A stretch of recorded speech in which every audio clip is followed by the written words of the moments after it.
welcome into a new edition of the Going Deep Buffalo podcast. As always, I'm your host, Kevin Massare, here with Kevin Siracuse to break down yet another disappointing divisional round loss to yet again the Kansas City Chiefs. And what's next? The episode topic as well. What's next? What do the Bills need to do to finally get over this 3-point hump? And what can they do going forward? But first, this show is brought to you by the Summit Center, some of the best autism care in Western New York.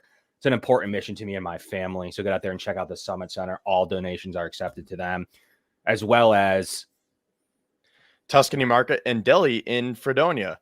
Tuscany is a locally owned Italian deli and specialty grocer, offering an old school butcher shop with homemade sausage, burgers, and more, as well as a full-scale deli, subs and sandwiches, fresh produce, Italian imports, kitchen supplies, home goods, and much more.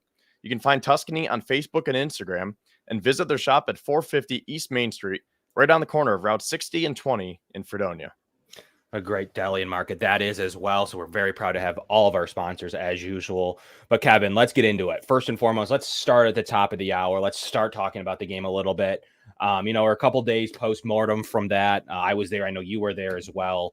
And it's just was a great buzzing environment in the stadium. The Bills seemed to control play for the majority of the day within time of possession for the first three quarters. Everything looked fairly smooth. Looked like no one was really stopping anybody for much of the day. But then we had a few Chiefs stops, and that's really all it took. The Bills did buckle down a little bit on defense, switching a few things up, but it just wasn't enough with a Tyler Bass miss. Kick you got to have from that distance in that range in this type of environment. Just inexcusable to miss that style of field goal. Nowadays, it's he's paid to make that kick. This isn't a kicker that hasn't been in these moments before. So, Kevin, tell me first and foremost, give me your thoughts and your initial reactions from the stadium.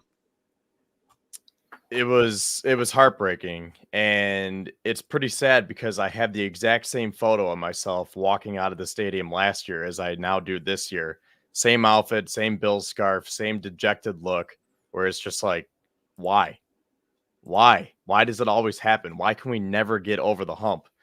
And once I got home the other night, I needed some time to just decompress and kind of let out my emotions.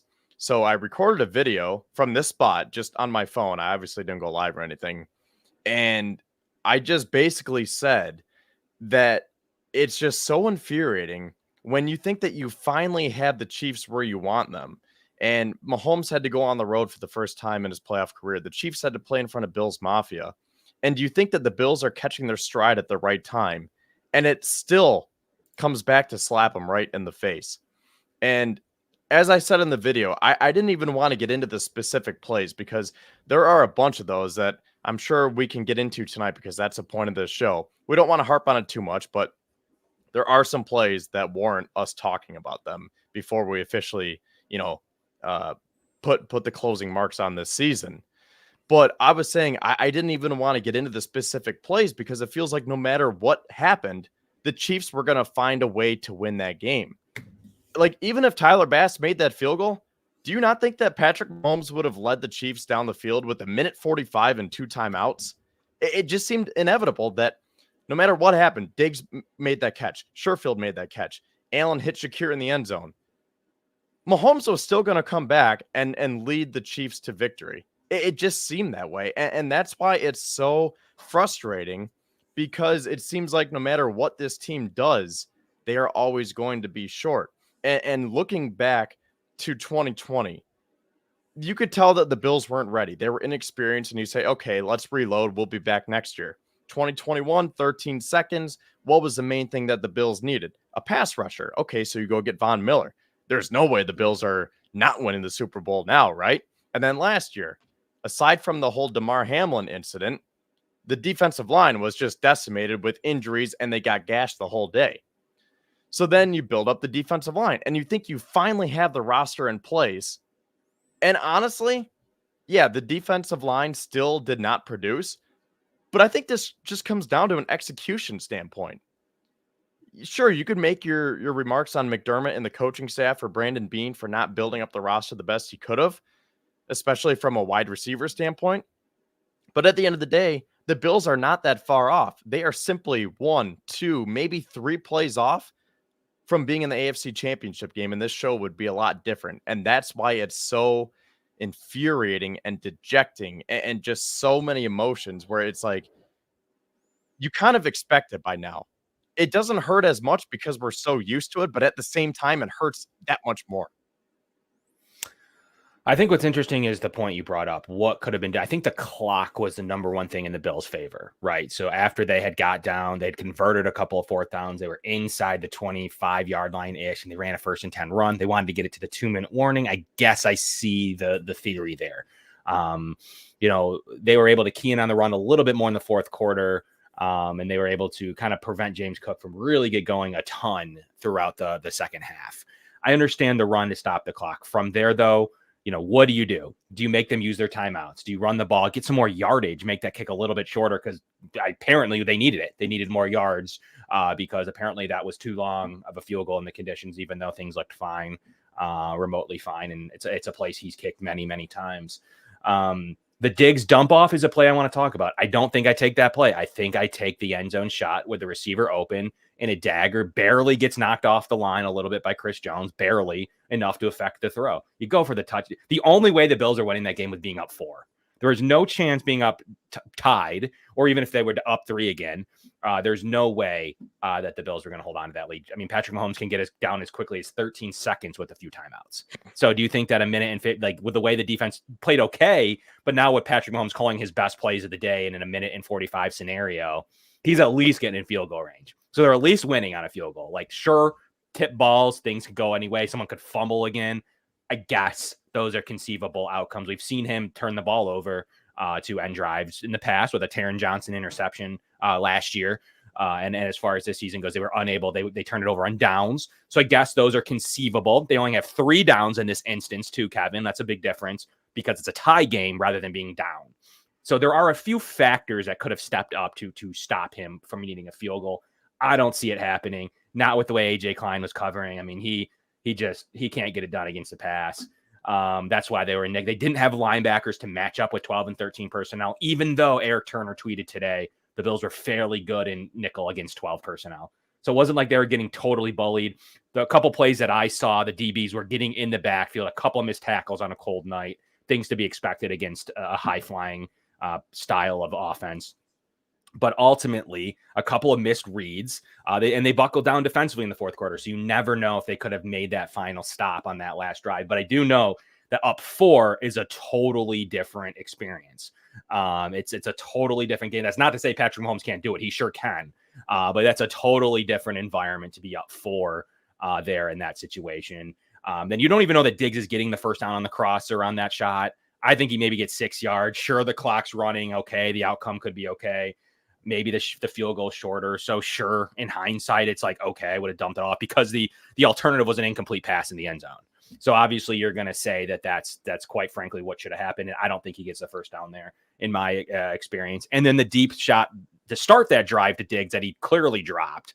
Does that really change much? Like ultimately they got down to that yard line. The difference was it maybe helped them because now there's 2 minutes left and they're on the same spot rather than 7 minutes left. So I'm not going to sit here and say that specific drop mattered. All that would have done was got the ball back to Mahomes quicker with more time. I don't know. They ended up getting down to that exact yard line. So I'm not exactly sure how that one changed, but some of the Sherfield ones are brutal.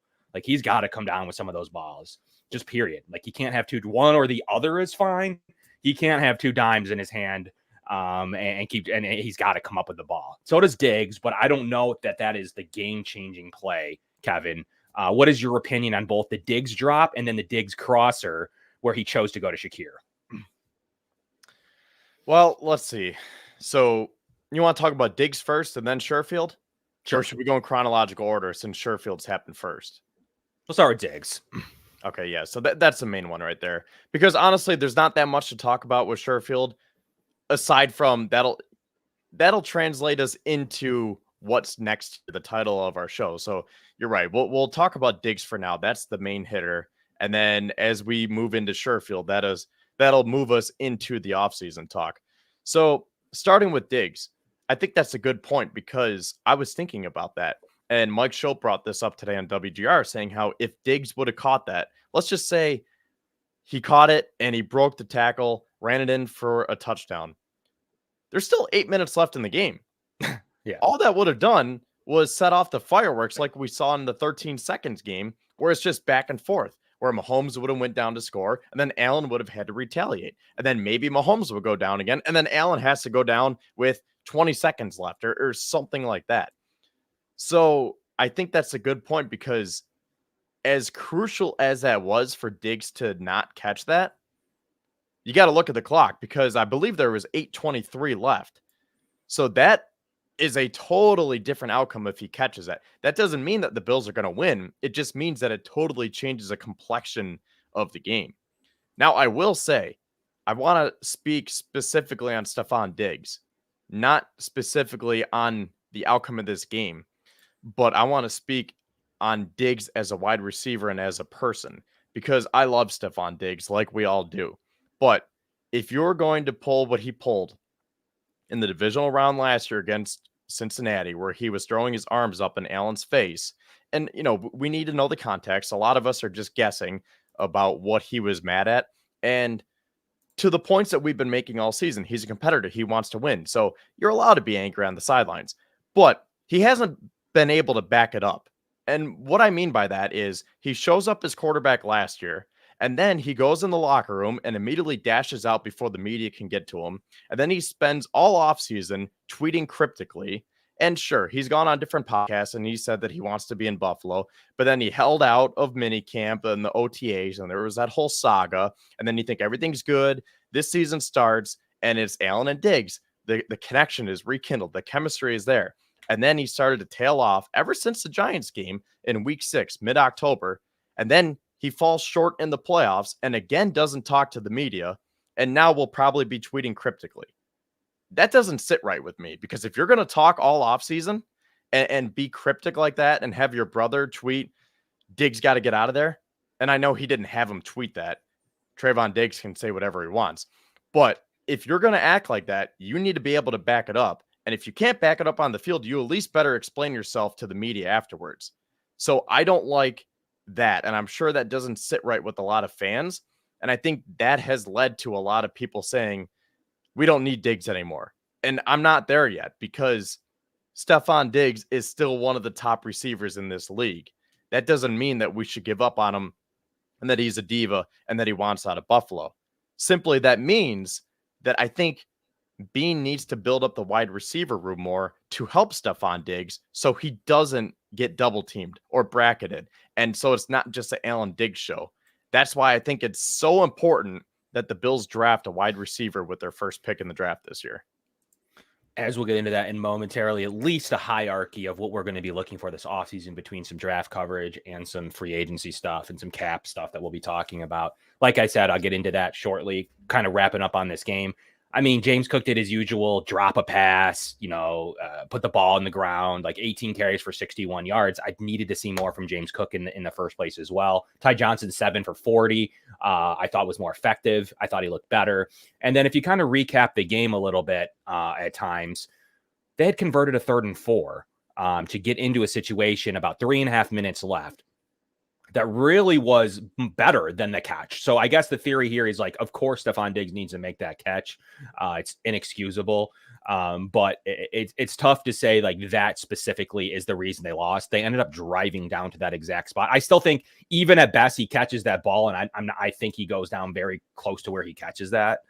So the difference here is, at one point I said, wow, he dropped that. And now the Bills had a 16 play, with the missed field goal, 16 play drive to run 6:40 off the clock. That's almost a positive experience, especially I remember thinking in my head, okay, he dropped that pass just to start this drive. And we just had a Sherfield 7-yard little dash over there to convert the first down. The Bills have 1st and 10 at the 27 with 2:42 on the clock, Kevin. Give me your thought process after that Sherfield conversion, 2:42 on the clock. They decided to run right guard, so right up the middle for 1 yard to go to the 2-minute warning. But what was your initial reaction as they converted that at the 25-yard line, 1st and 10 with like 3 minutes left? Well, first of all, I think the run game was working early in the game, and I like how they did that. They sustained those long drives to keep the ball out of Patrick Mahomes' hands, and they knew that their defense was banged up. So you said, okay, let's keep the clock moving. We're going to go on these long drives, and then we'll have Josh Allen take over like he does. And it worked for a while. But then they started teeing off on it because the Chiefs knew it was coming. There were a lot of times when James Cook would just run into his offensive lineman because the Chiefs would already be in the backfield because they knew that the run was coming. I mean, how many times you were there at the game when the PA announcer would say, now in the game is number 76, David Edwards, he is eligible. And it's like, oh, I know what's coming now. And if anything, that was supposed to be Latavius Murray, but he kind of worked his way out of that role. The Bills got rid of Leonard Fournette, so didn't have that big bruiser, and James Cook would get stopped for negative yardage. I think there was even that rush. It might have been in the fourth quarter. Same exact type of scenario, and he got stopped in the backfield for a 4-yard loss. And then all of a sudden, a 2nd and 14. So I didn't like how they were calling the plays, but in terms of that specific series that you're talking about, 2nd and 9, that is going to come back to haunt me. And I'm sure the rest of Bills fans too, because this is where we need to get into it. And I want to hear what you think, and we want to hear from you guys as well in the comments, because I see it both ways. The fact that Allen went to Shakir, but came up short, really makes me think that on one side, you had Diggs wide open underneath, live to fight another down, keep the clock moving. It most likely would have been 3rd and 2. And then you continue what you did for the first 3 quarters of the game and just milk the clock and not have Patrick Mahomes get it. But then on the other side, you say, we can't be picky. If you can score a touchdown, score a touchdown. And if Chris Jones didn't back into Deion Dawkins, who backed into Josh Allen, we might be looking at a different outcome right now. So I understand that's Josh Allen's first read. And that's what makes him Josh Allen, because he makes those incredible plays where most of us, I'm sitting in the upper deck and I'm like, Diggs is wide open. And then you look and you're like, oh, Shakir's open. Oh, he was open for a sec. But that's why we have Josh Allen, because if you go back before the Allen days, that would have been a Tyrod pass. He would definitely have taken that underneath to Diggs. And sure, it would have worked. But that is why we love Josh Allen, because he is that gunslinger and he is aggressive and he can make those throws. But because the outcome wasn't there, we didn't like the decision. So I see it both ways. What do you think about that, Kevin? I mean, do you think he should have went to Shakir? Was that his first read, or should he have just played it safe, thrown it to Diggs, and try to keep milking the clock? Here's the funny part. So after the Bills scored a touchdown there with a couple minutes left in the third quarter, 64% win probability. So the win probability was in your hands as you go to the kind of the end of the fourth quarter. They were driving a little bit, about 50-50 odds around the start of the fourth quarter. They did end up scoring on that drive, which was crazy. But also, you had the weird fourth. The fourth quarter was just super strange with the way that it all went down. A couple of mishaps on offense and the DeMar fake punt. You had a 50-50 to your question, though. Prior to that play, it was 50-50 on it's straight across the board who was winning that football game. So it may have felt like they, after the DeMar play and a couple of other things, that things are slipping away. Statistically and odds based, by the time that 1st and 10 happened, where they ran up the middle, it was 50-50. By the time that the score that you could have scored on the Shakir play, it would have, so I formulated it out, 87% win probability of that touchdown. Compared to an 8-yard play to Stephon Diggs, 51% win probability. So if you look at it like that, to basically only because it's increasing that you're going to take some time off the clock, still need to make a field goal maybe, or you need to get in the end zone, still only working with 3 downs. So it only increased the win probability on this individual play 1% to complete that pass for 8 yards.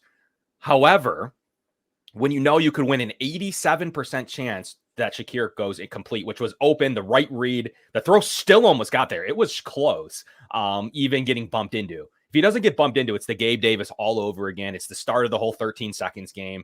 Mahomes needs to respond. Yes, there's roughly 2 minutes left at that point, right around there, a minute 55.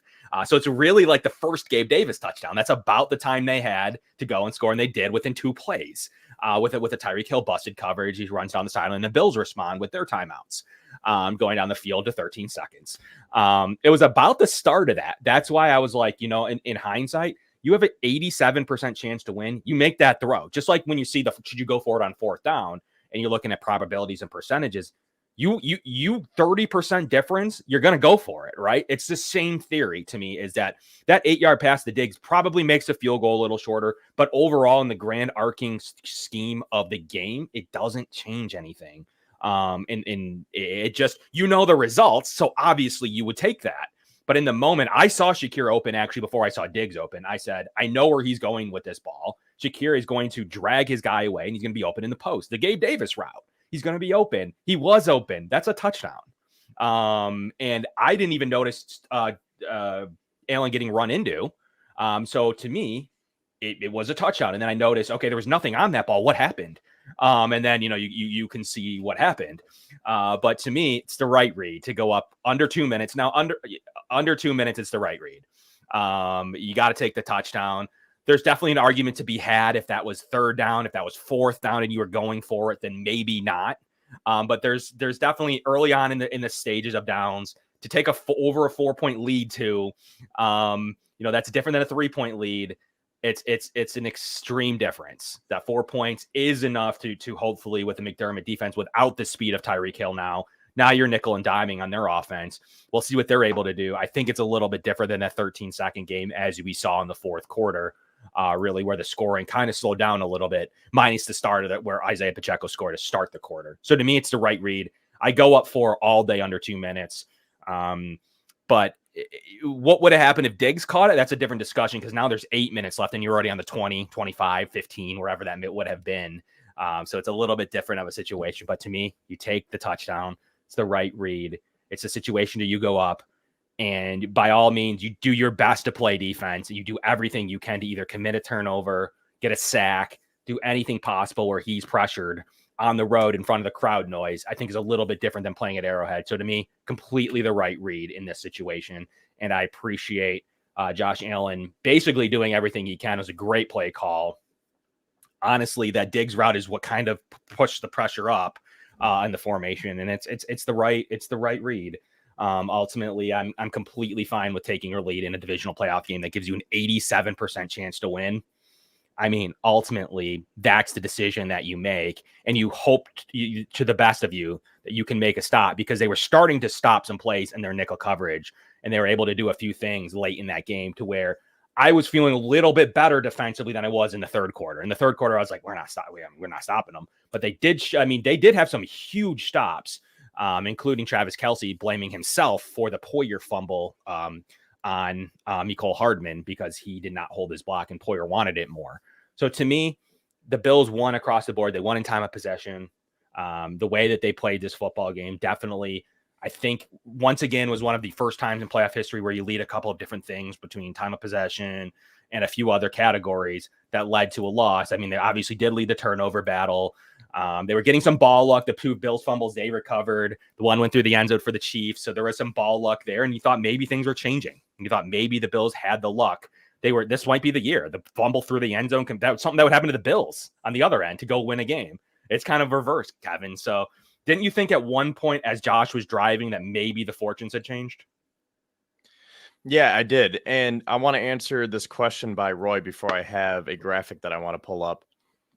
So he was talking about that throw to Shakir. He said, I thought that throw was on third down. So what was the third down play? So I'm going back and looking at this just so we're all on the same page. So it was 1st and 10 at the Kansas City 27 with 2:42 left on the clock. James Cook, right guard to Kansas City 26 for 1 yard. So that ran them into the 2-minute warning. So it was 2nd and 9. And that's when he made that pass to Shakir, fell incomplete. That took 5 seconds off the clock. And then the 3rd and 9, he just rolled out to his right. Nothing was open, so he lived to fight another down and just threw it away. And then it was 4th and 9 with 1:47 left. And that's when Bass missed a field goal. So I thought they could have gotten a little bit more on that third down play, because as upset as I was that he missed Shakir on 2nd down, I was like, it's Josh Allen. He can pick it up on 3rd down. And then nothing was there. And it almost seemed like Josh thought in his head, or maybe someone was in his head saying, do not turn the ball over. Don't try to pull off heroics. Just throw it out, and we're going to kick the field goal and tie this thing up. He had 2 receivers across his body, Kevin, that he could have thrown to, that he does throw to occasionally, and he did not do it. That's what I was thinking too, especially when you see the replay from different angles. So it seems like in the 2-minute warning, someone was in his head saying, be smart, do not turn the ball over. This season's not going to come down to an interception. So he said, okay, I'm just going to throw it out of bounds. Tyler Bass come out, kick the field goal. Oh, never mind. So that leads me to the graphic that I was going to pull up here, because I saw this today and it's just so interesting, and it just kind of hits back at home again, because you're like, oh man, this is our one time to win. Like, the Chiefs were vulnerable. I mean, look at these stats here. Time of possession, the Bills won. First downs, total yards, third down conversions, fourth down conversions. They won the turnover battle. But did they win the game? No. And, someone tweeted this today and said, this is a McDermott problem. But honestly, I see it the other way. This is an execution problem. Because if you are winning in all those categories, that means that you played a very, very good game and a very well coached game, aside from, a few different decisions here and there. But like I said at the outset of the show tonight, this comes down to 2 to 4 plays that totally changed the outcome of this game. So to me, say what you want about McDermott, I'm not mad at him for this game. I'm more mad at the execution, the missed field goal, the drop passes, the mishaps on defense. And to your point, they did tighten up as the game went on. But, that first drive coming out of the half, they marched right down the field. And then their second drive, for that matter, they did the same exact thing. So, yeah, I think this just comes down to an execution standpoint. And I really don't think the Bills are that far off. That's why I'm not one to say, blow it up. It hasn't worked yet. Really, you legit just need 2 or 3 more plays to go your way. You need your big-time players to make big-time plays in the big moments. And we're looking at an AFC championship game right now. Can't dispute that. And to your point on the statistics there, so both tonight, the Bills both rush and pass for 180-plus yards, had 0 giveaways, had under 30 penalty yards, believe it or not, had 35-plus minutes time of possession, and had 5 separate 10-play drives. It's the first time a team's ever lost with those statistics. Ultimately, the only result, as you showed on the screen, that didn't amount to anything was the loss. The Bills had the unluckiest play as well. A 6 EPA on that deep throw to Diggs. Back to the Diggs throw. A 6 EPA, meaning that throw should amount to 6 points. So in theory, analytics and the play in general is calling that a touchdown. Do I think he would have scored? I don't know. I don't know, Kevin, if he would have gotten in. I do think he would have been inside the 20, but I don't know if he would have gotten in. Very rarely do we see Diggs complete that play. A lot of times you see him go up, get the ball, come down at the 15, at the 20, and will kind of go to the ground to secure the ball and his body. I don't know if he would have finished that play off the way that was thrown and the way he was leaping. It's possible. But it was called a 6 EPA, meaning that it's a 6-point play. So technically it can be up to 7 points because EPA does factor. You're going to make the extra point. So you can have a close to a 7-pointer.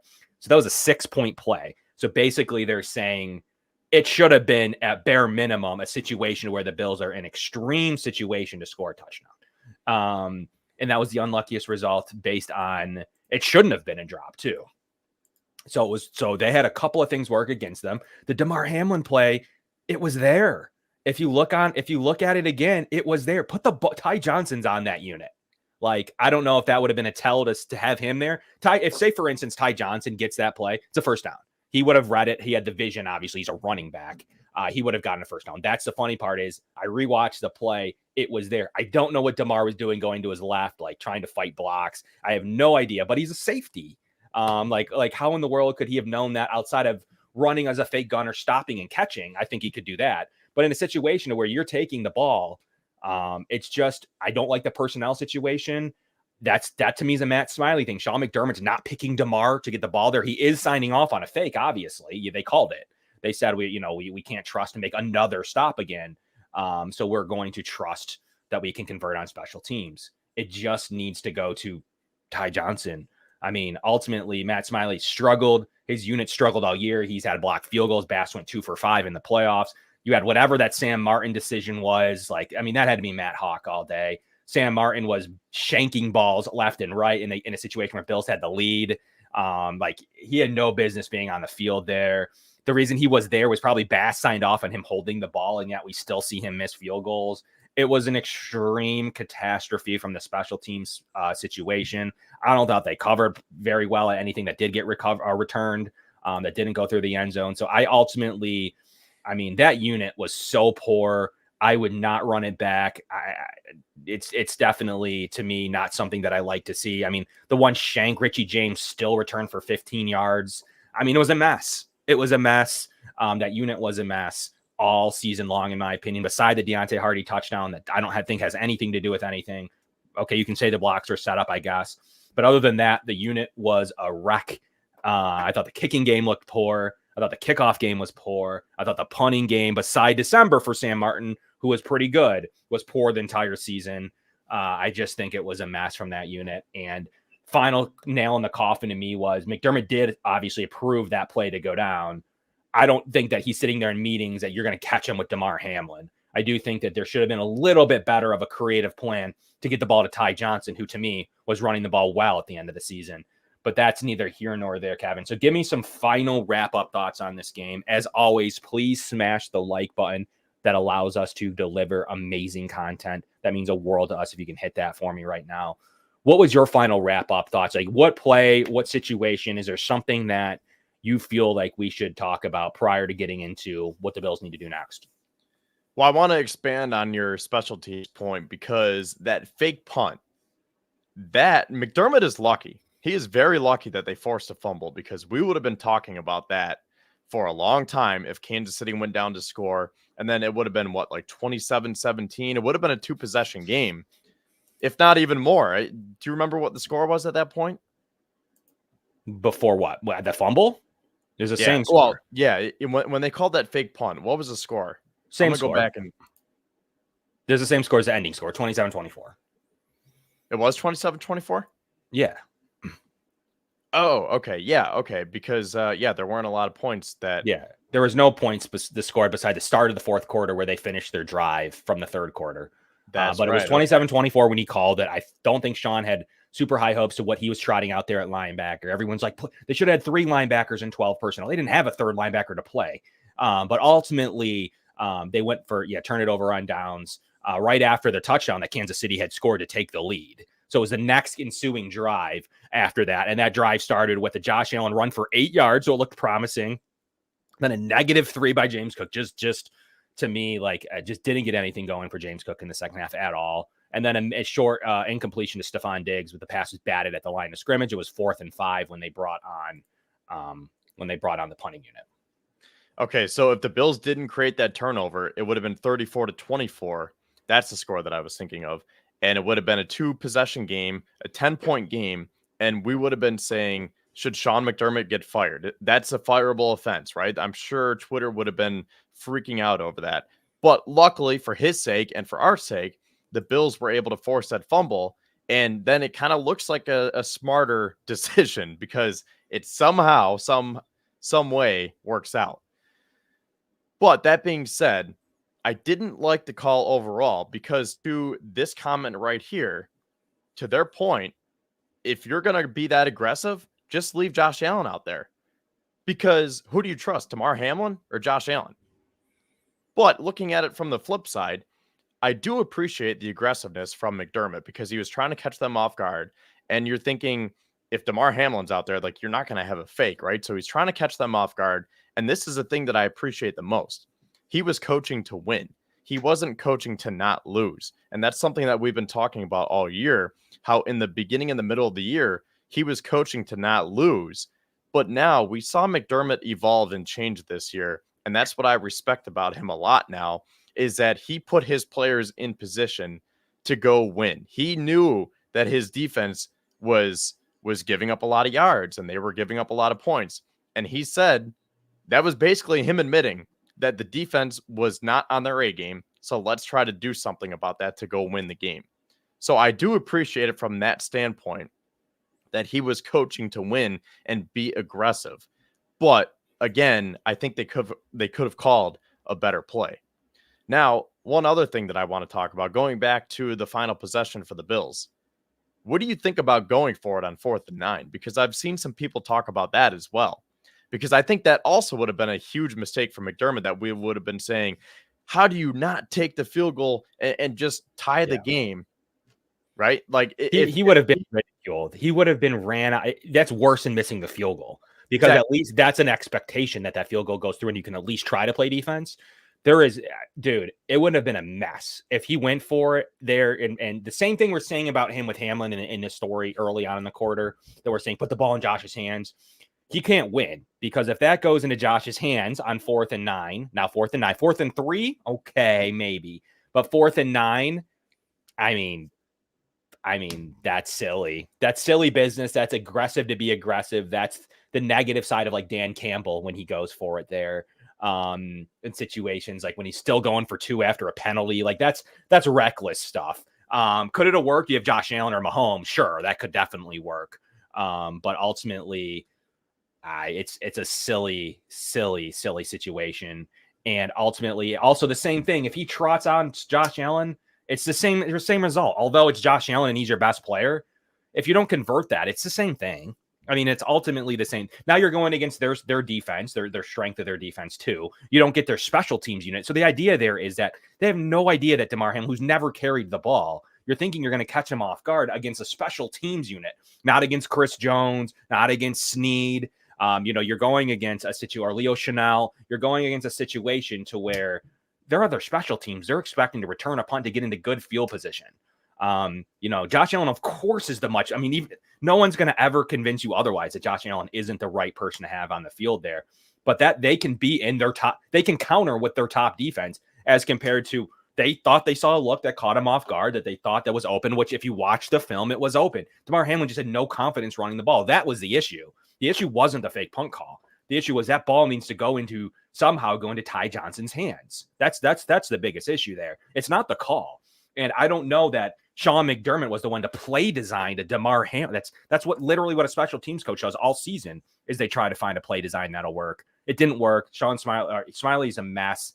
Ultimately, all around, like he was the one. Like Matt Smiley was definitely the one that created that design, and it just wasn't very good. Period. And that ball should never be in a safety's hands in that situation, other than if a throw to the gunner, fine. But pure running play, no, that's got to be in a running back's hands, period. And that's the way I look at it. And I think you said it best. We got on him for being too conservative, dropping back into coverage on 4th and 3 or 3rd and 3, whatever it was last year with Burrow, and situations that he wasn't aggressive. He was aggressive all day, and it almost got him the win because he needed to switch something up. He had the ghost of AJ Klein, who was in an RV, Dodson, who was on one arm. You had clearly Douglas shouldn't have been playing. You had no Benford. You had White already gone. You had no Milano. You had linebackers 5 and 6 in the game. I mean, you had a situation to where the all-time best is going up against a dude that was in an RV, a hurt player that was on and off the field, and a rookie who didn't play a ton, in Dorian Williams, who still flashed. It was essentially Mahomes against a preseason defense. With two safeties who know what they're doing, who were fine at times, but the safeties could not make up for the poor linebacking play all game. And Dane Jackson didn't look great. Just after I finally praised Dane Jackson for once against the Steelers, he didn't play great either. He was horrible. He reverted to his normal self that to me is not very sticky in coverage, which is why he lost the job to Benford. Christian Benford was a huge loss. We're not talking about it, but that defense was poor. The defensive line, they schemed to make sure that they mitigated it because they knew they could beat the Bills back 7. It's a week-to-week league. If the Bills put on another defense this week, this Sunday, I think it's a completely different result. But the A.J. Klein, Terrell Dodson divisional round playoff game is completely different. And Gabe Davis may have mattered in those Sherfield plays, which could bring us to our next segment about what's next. But does Gabe Davis make a difference in this game? Like, we can be mad all we want about some plays that he's made or hasn't made in the past. Does Gabe Davis make a difference over Sherfield in this game? I think he does. Now, you can make the case that Gabe Davis also has drop problems and that he would not be able to haul those in like Sherfield.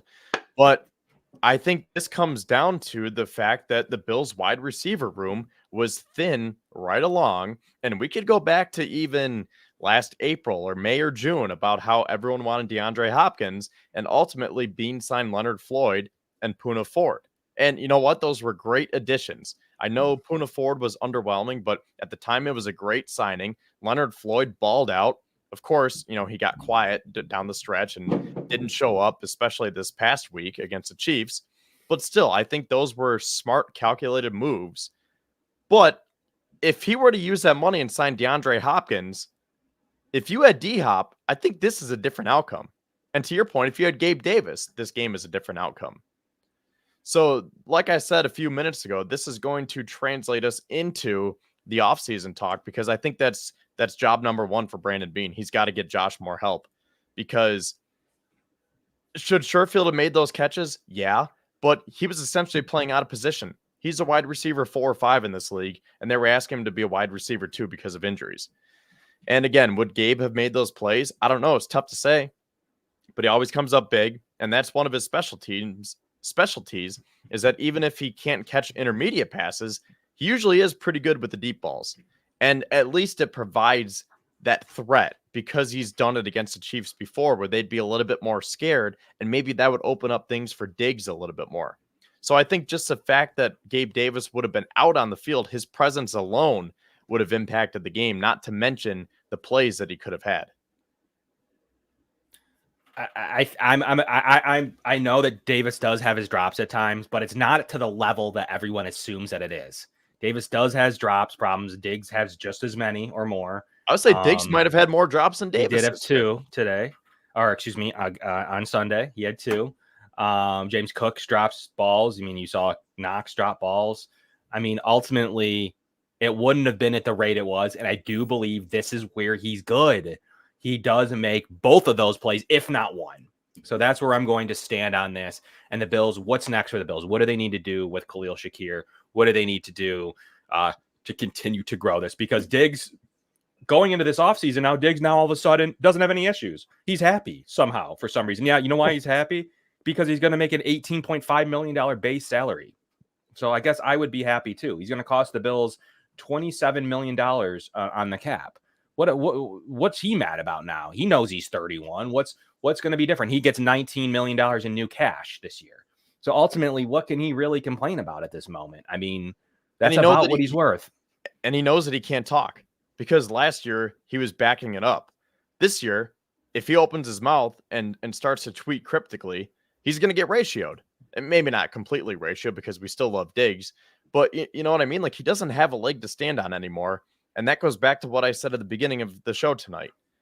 You got to talk the talk and walk the walk. And right now, he's not doing that. So I think he knows that he's just going to have to get back to tweeting normally and not throwing his quarterback under the bus, and shutting down those rumors that he wants out of Buffalo, and just get back to playing football. Yeah, it's pretty straightforward what needs to be done. In terms of that, like for Stephon Diggs. Also, it's pretty straightforward that like the Bills need to do 4 moves only to get to even on the cap. It's not really that big of a deal. They're going to do something with Josh Allen, whether it's a restructure or pushing out or extension. That's the first move. Number 2 is you got to do something with Stephon Diggs' contract.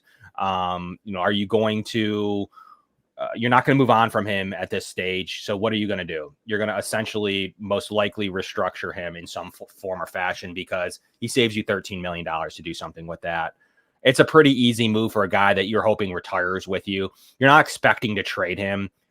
So to me, I think you hope he plays out the remainder of his contract, in my opinion, at least even closer to the end of it, and you kind of restructure that deal. So to me, you restructure those 2 players, you cut Saran Neal, and you cut Hardy, and you're even. So what's next for the Buffalo Bills? But as always, this show is brought to you by Sons of Erie, www.sonsoferie.com. And finally, tonight's show is brought to you by Dave Dengler and Larson-Timko Funeral Home here in Fredonia. Larson-Timko Funeral Home, offering 100% fully guaranteed price and pre-arranged funeral plans with live streaming available. So thank you again to all of our sponsors. And like Kevin always says, make sure you smash the like, subscribe to our YouTube channel, follow us on Twitter, follow Built in Buffalo on Twitter, Facebook. We have a huge following over there, as I guess it's just me for the time being. Kevin's probably getting reconnected here. But yeah, I mean, we want to hear from you guys, as there he is. Yeah, I mean, we really appreciate all the support as always from everybody here. What are you hoping for when it comes to this offseason? Are there specific needs? Are there specific things you guys think that the Bills need to handle? All of our on-demand listeners as well on Apple Podcasts, on Spotify. We really appreciate everybody from telling us what you need to do. But yeah, so restructure does push money down the road. So you take his base salary, $18 million, and you spread it out over the remainder of his deal, including this year. So if you just keep his existing deal as is, you take it and you spread it over 4 years, this year plus 3. But I seem to imagine the Bills will need to get this in line. So they're going to add a void year or 2 onto it.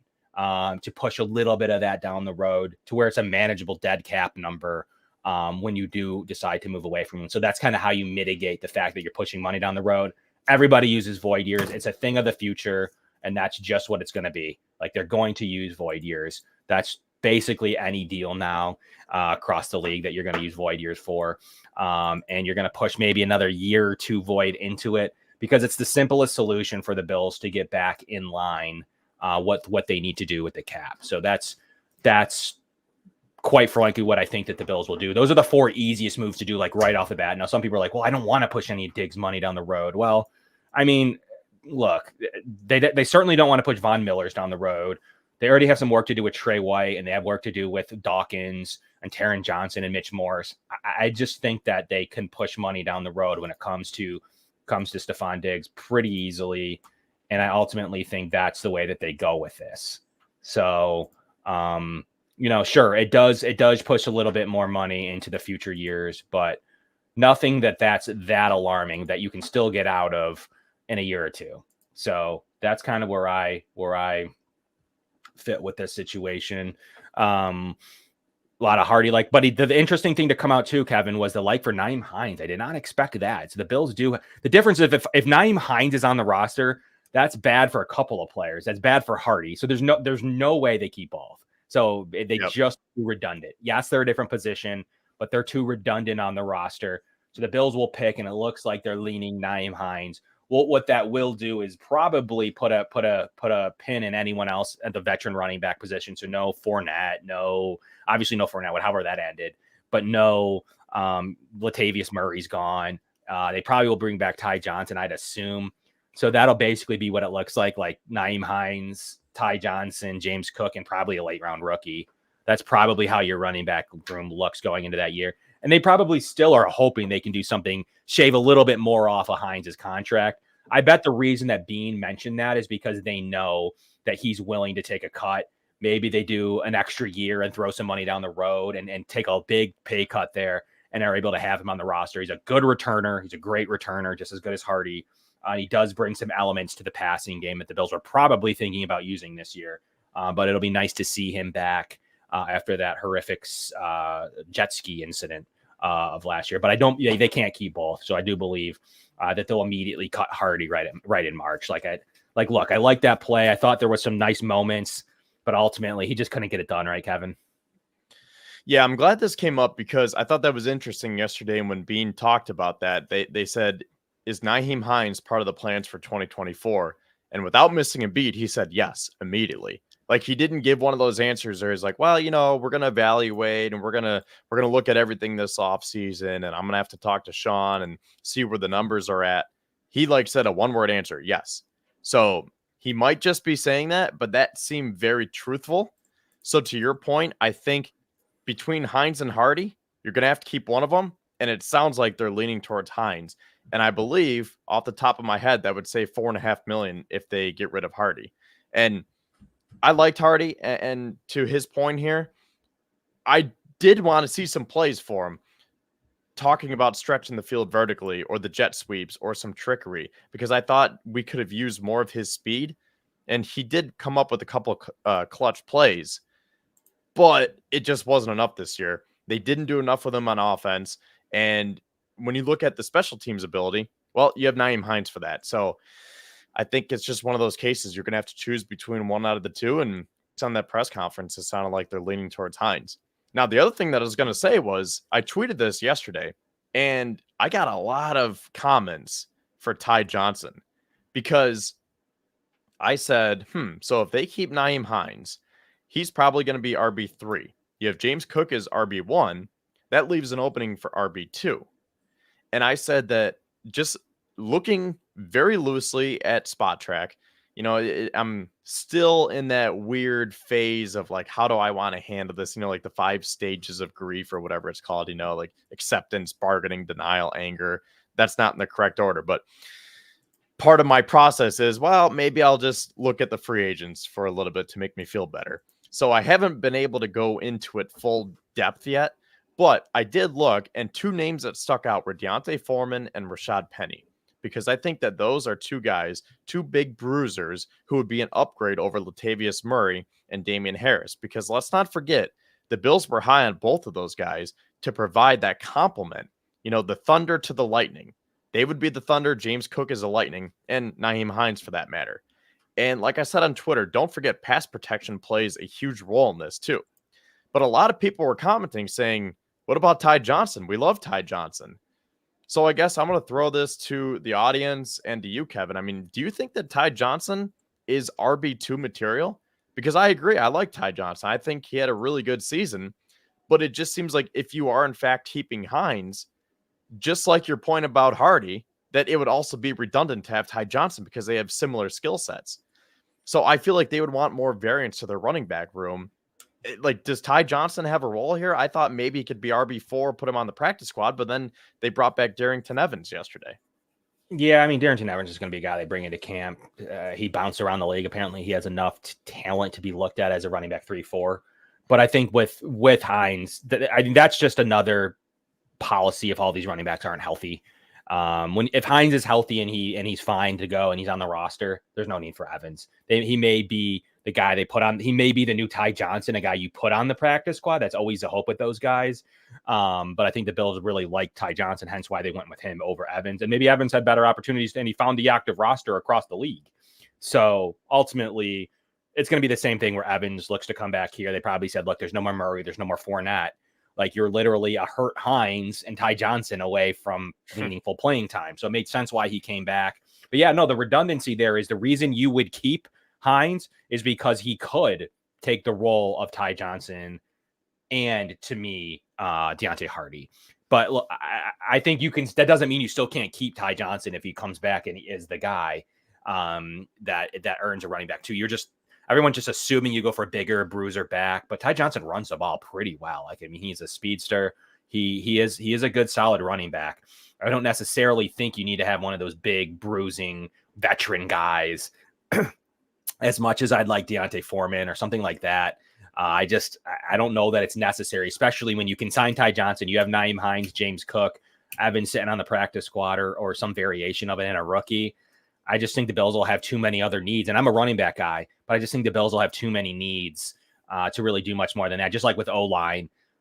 Sure, there's some things they could do there, but ultimately between O-line and running back, like, they have to go elsewhere because the running back unit and the O-line unit were mostly fine. So besides some late additions, veteran cheap players, I don't think you can do a whole lot. Try to bring back David Edwards. Other than that, like, the unit is fine. Like, I don't think there's anything you need to do on those two fronts. Tight end is fine. I just don't think there's anything you need to do across those units, and you're going to find your vet quarterback again. What are they going to do there? But on offense, like, the main thing you're looking for on offense, the only thing you're looking for is multiple receivers to replace Sherfield and Hardy. And how are you going to do it? Like, that is the main question mark coming away from this whole thing, because you have Shakir and Diggs, and you're going to be missing, you're going to cut Hardy. You're not going to resign Sherfield. And I don't think Davis at this point. You have 2 receivers on the roster, 2 starting receivers, but you need a starter and you need a receiver 4 in a hurry. So you need to sign a receiver 2. Some people argue a borderline receiver 1, and then you need a 4. So the Bills and then they'll obviously have a vet on the roster, of course, probably 2 vets. And that's the way the 6 will look. So ultimately, do they spend the only way that they can move some money around and spend a little bit at receiver? Like, where are you spending your money if you can? You're not going to make a huge splash, but if you can make one signing, what position is it from when you're talking about free agency? Well, to Brian's point here, let's start looking at it from the overall perspective first before we get into the specifics. So he asked about Mike Evans, and who wouldn't want Mike Evans? He has 10 straight years of putting up 1,000 yards. I mean, that's an NFL record. He's insane. look at all the quarterbacks he's played with too. So there's no question about his talent level. He's 30 years old, still somewhat in his prime. The problem is his market value is 23.8 million. So that's not happening. Now, the reason I wanted to start here is because I was listening to Mike Giannitti of Spot Track today, and he said that he estimates that the Bills are roughly $44 million over the cap. So not only do they have to get under the cap by 44 million, then they will have to cut an additional cut/free up an additional 35 to 40 million so they can spend on free agents and the draft class. So when it's all said and done, the Bills need to free up almost $80 million in the next few weeks here so that they can maneuver properly. So now getting into some of the specifics here, they are going to have a lot of guys that they want to re-sign. 22 free agents. Daquan Jones, one of those guys up there. You're going to have to retool the defense. And to your point, the offense is pretty set aside from the wide receiver room. So here's my idea for wide receiver. You sign one or two cheap veterans. And again, without getting into the specifics too much, I looked at the free agent list. Someone that really stuck out to me is Noah Brown. 28 years old from Houston, and he could be that vertical deep threat, veteran presence, stretch the field for Josh. And then, like I said, I am all over drafting a wide receiver in the first round. And let's not forget there's Justin Shorter too. So let's take a look at it from that perspective. You would have Diggs 1, Rookie 2, Shakir 3, Noah Brown 4, Justin Shorter 5, and then whether you want to draft another one or sign another one. Yeah, because that would be 6, right? Yep. Yeah, because they have 3 under contract right now. And then Noah Brown will be 4. Yeah, so, I mean, they're going to have to do a lot of work at the wide receiver position this offseason. So whether that's 2 free agents and a draft pick or 1 free agent and 2 or 3 draft picks, but there's going to be a big overhaul at wide receiver for sure. It's just a matter of how they approach, and we'll get into super specifics as the time goes on. We have all February to talk draft prospects and to talk kind of our favorite ways to go about it, as well as what should the Bills do in free agency. Free agency always sneaks up from you in the middle of March.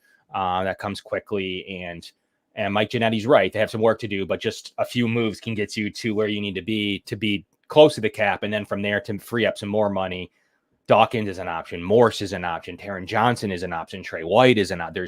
There's so many things that Bean just does every year anyways, that he will make room beyond just Josh Allen, Diggs. What will they do with Von Miller? Now, there's nothing you can really do in terms of cutting him, but will the Bills do something with that kind? Will they approach Von and say, hey, we need money. Like we gave you a lot of money. Like, what can you do for us? So there's possibility there. What will they do with this Knox contract? Is there anything there? Matt Milano's contract probably has some options there. Taron Johnson, like I said, Ed Oliver's on a pretty good deal. Rasul Douglas is someone else that they can work on something with. Jordan Poyer, a guy that does plan to play in, is under contract. I just don't. That's the number one thing. Everyone thinks we need 2 safeties. I think that they pair Jordan Poyer for 1 more year with a new safety to teach the safety everything he knows about the system, and they replace them one at a time. I think it's 1 new safety this year, and I think the second new safety in 2 years. That's how I envision the safety. That's why I don't think it's as big of a need as receiver, because Jordan Poyer is ultimately going to call the defense from the defensive back next year, and then you have Bernard and Milano coming back to call the actual defense. So I don't believe the safety position, whereas I need a new safety. McDermott's one of his best qualities is DBs. We don't need to sink a major asset into DB. Again, cornerback room is super strong. They have moves to make there. It's a super strong unit. Linebacker, with the 2 starters coming back and Dorian Williams in the pipeline, is a super strong unit. It is. So I don't think you need to do anything with corners or linebackers. I mean, you can take late players all you want.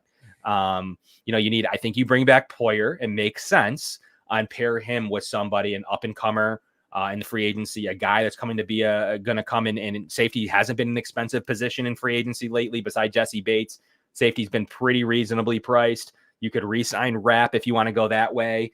There's so many options that they can go at the safety position and draft somebody. I just don't think it's like that demanding. McDermott they will find the guys they're looking for, and I think that Poyer, a rookie, as well as probably a vet, will be in the mix as how that safety play will look. So ultimately, you got safety in the mix, you got a couple receivers you need, and you got DTs. That is a huge way to do it. And what do they do with Leonard Floyd? What are they doing with the Greg Rousseau contract as he approaches the final, kind of the ends? He's going to get into toward the end of his contract here in the 4th year already, which they may do something there to free up some money. Or what are you going to do with AJ Epinesa? So it's very interesting way to look through all this. I just don't think McDermott goes with 2 new safeties, though. I think Poyer being under contract, the comments that he has made, the comments that his wife, Rachel Bush, has made that he's returning, just leads me to believe that I do think that he does have value on this roster, especially with a couple of new moves already being made. I just cannot see them needing to make another hole that we're creating as fans. I think he's one of the safeties on opening day because he's already under contract. They can work that number a little bit, maybe give him some incentives. He's going to be, I think, in my opinion, on the roster as a starting safety next to a rookie. That's the way I look at the safety position rolling out, as corners and linebackers are safe. And then D-line is going to be the ultimate position. So we're going to get into breaking down some D-line and more. But Kevin, would you sign Floyd or Epinesa or neither? Yes, but we got to see how the money works, because let me say one other thing about what Janetti said today. So if we restructure Josh Allen's contract, that saves about $23 million. And to your point, the Bills could extend Deion Dawkins, Taron Johnson, and Rasul Douglas. So that probably frees up an additional, 10 to 15 million. So you're almost at that threshold already. And then if you cut someone like a Deontay Harvey, or if you tinker around with Knox's contract or Von Miller or Diggs, you have some pretty easy moves that you can make right off the bat to get you under the cap. But then it's a matter of how much money do you have after that to go make additional moves to add to your roster. So that's where it gets confusing, because I want both of those players back right now, but that's just me saying that as a fan. Can you make it work contractually? Can you make it work financially? So right now, I guess you would have to go with Epinesa over Floyd because he's younger, and you think that he has more value to the team. But Leonard Floyd was just so good this year, aside from the last few weeks when he dropped off. That's what makes it tough. What I will say, though, is I hope that the Bills address defensive line in free agency, because I don't want them to fall in the trap again of not drafting a wide receiver. And I guess what I should say is I don't want them to fall into the trap of drafting defense and neglecting offense. Because do you guys know that the last time that the Bills drafted a wide receiver before day 3 was in 2017 when they took Zay Jones in round 2? And that wasn't even a Brandon Beane draft. That was Doug Whaley. So Brandon Beane has never drafted a wide receiver in round 1 or round 2. That needs to change this year. And something that I did have noted for today's show, then we'll get into each of these in specifics. If Micah Hyde wants to play football again, do the Bills renew him? I don't think he would cost a lot of money. Costs only between $3 and $4 million right now per Janetti on his projections. Daquan Jones would cost $6.8 million to renew per Janetti. These are all per Spot Track.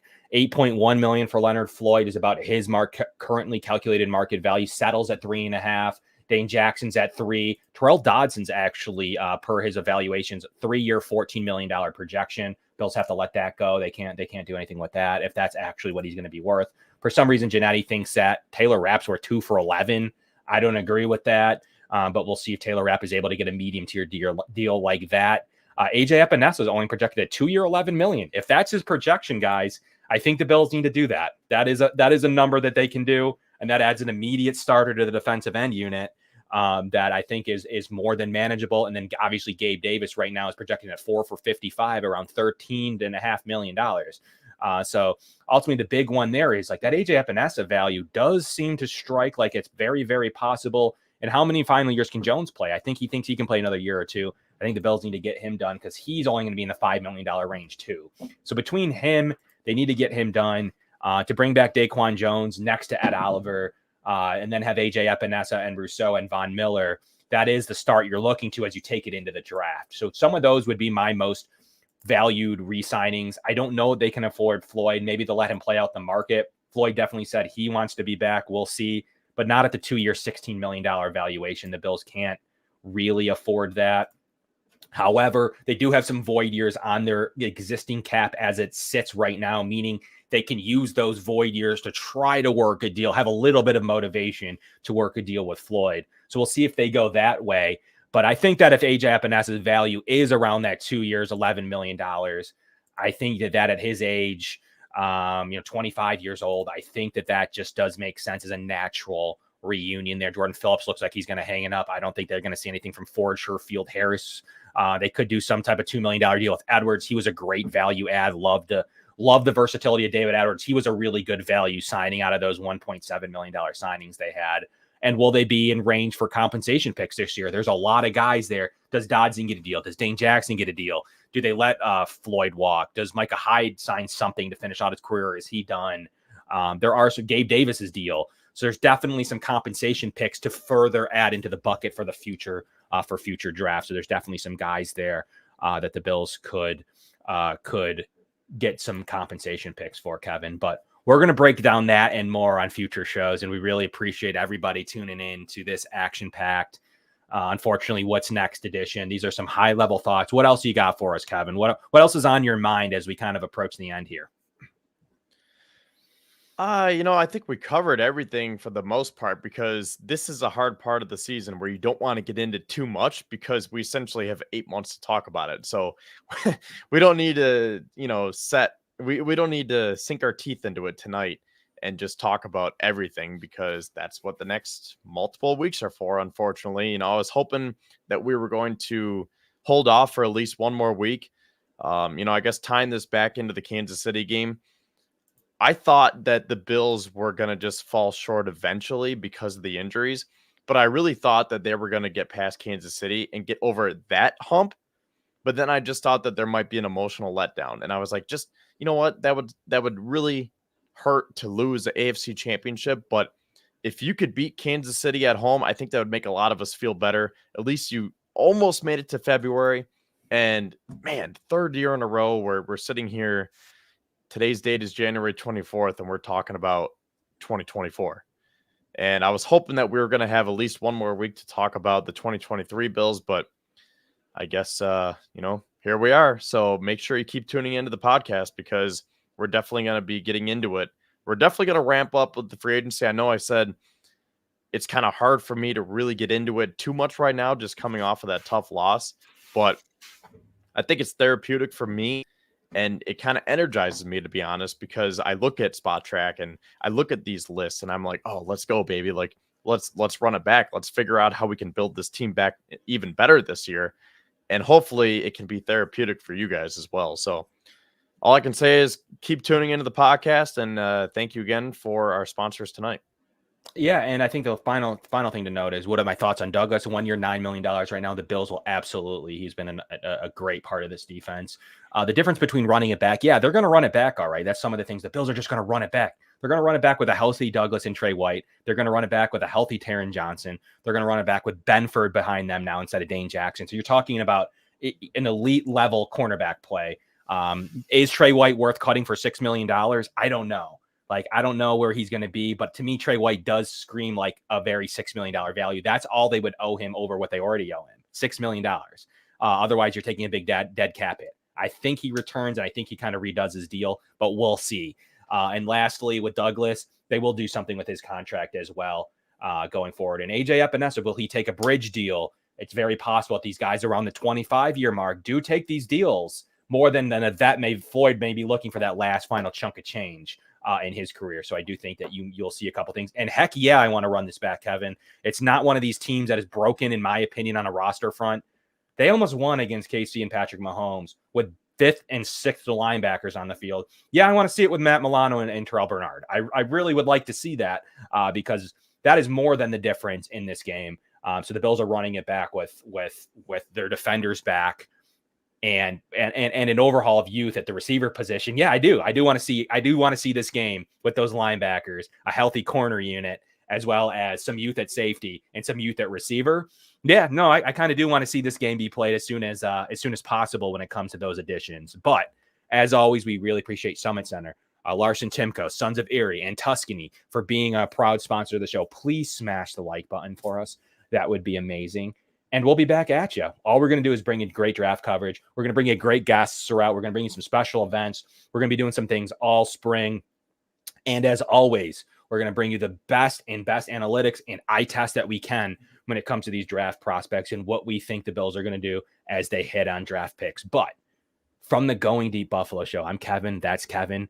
We hate to sign off for the regular season like this, but we'll be coming back at you with great action and a future plan for the Buffalo Bills, all on the Built in Buffalo podcast network. Look out for some great shows. We have the Buffalo Basement tomorrow. We had the Blitz yesterday. We have some amazing content, and we're only going to be adding more. So stay tuned to what we're going to be doing here as a network. But really appreciate everybody tuning in, and we will catch you next week and every week, Wednesday at 7.